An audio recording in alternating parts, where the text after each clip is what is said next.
It's the shocking truth about the financial situation of most Canadians. Massive revolving amounts of debt, from credit cards to lines of credit and bank loans. The reality is, if you're paying for the past, you're not living in the present. And experts say if you don't deal with it, you'll never catch up. George Bulkey is one of those credit and debt experts. His new book is It's Your Money, and it offers real practical tools for paying off your debt, borrowing less, and living within your means.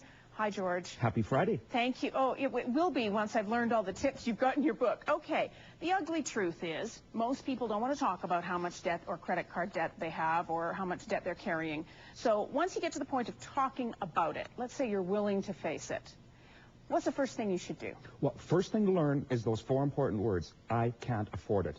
Oh, I hate those words. Well, but that's something we don't, let's tell ourselves. Yes. You know, I mean, credit is now something we take for granted. When we run out of money on the 27th of the month, we have two choices. We can change our lifestyle, or we can just use our credit cards or lines of credit.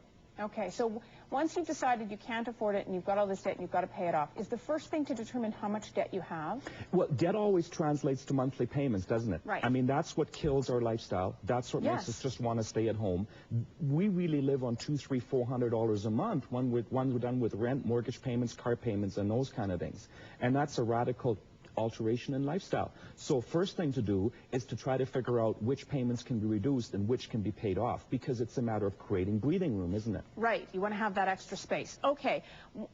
Once you know how much debt you have each month, how do you tackle it? Do you start with a budget to reduce your expenses around the house? Well, to me, to start with, it's borrowing smarter.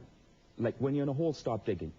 Nobody has 85% of teenagers have never taken a course in credit and finance. So as 18 or 19-year-olds, they don't have the tools. As adults, the only way we learn is through trial and error, and that becomes really expensive. Right. So budget, nobody does. A budget is a straitjacket. I don't know anybody who actually has one. No, it's absolutely right. So to me, if you're attacking debts, find the first bill that's small, take everything you can, pay towards it, and get rid of one at a time. Okay. Stop looking at the big picture. Look at one that you can actually handle. Okay, tackle in a small amount. So let's say you have a credit card and you got a couple of hundred left on it and you pay off the couple of hundred.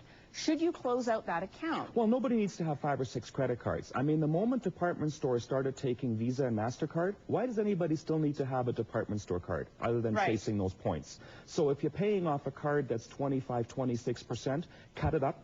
Right. Send them a note, close my account.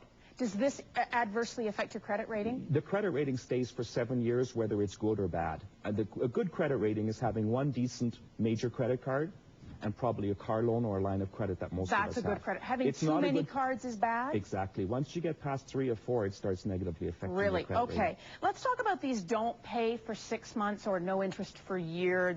You're just putting off the inevitable, right? Absolutely. What's going to be different in 6 months or a year? If there's an absolute reason and something will be different, great. But most of us tend to do it going, I want this today. Right. I just don't want to deal with it for a year. The problem is eventually you got to deal with it. Last year in Canada, we paid over $57 billion in interest. That isn't getting us anywhere. Interest is just treading water. Yes. That's before you start paying anything towards principal. And back to the premise, sometimes it's just okay to say, I can't afford it, and I got to wait a year. Right. Okay. Final question. We've only got about 30 seconds left. If you have some RSPs or you have some valuable piece of jewelry or whatever, should you liquidate and sell stuff to pay off your debt? Different answer for different people. Okay. Sometimes it works, sometimes it doesn't. When you cash an RSP, you got to pay interest.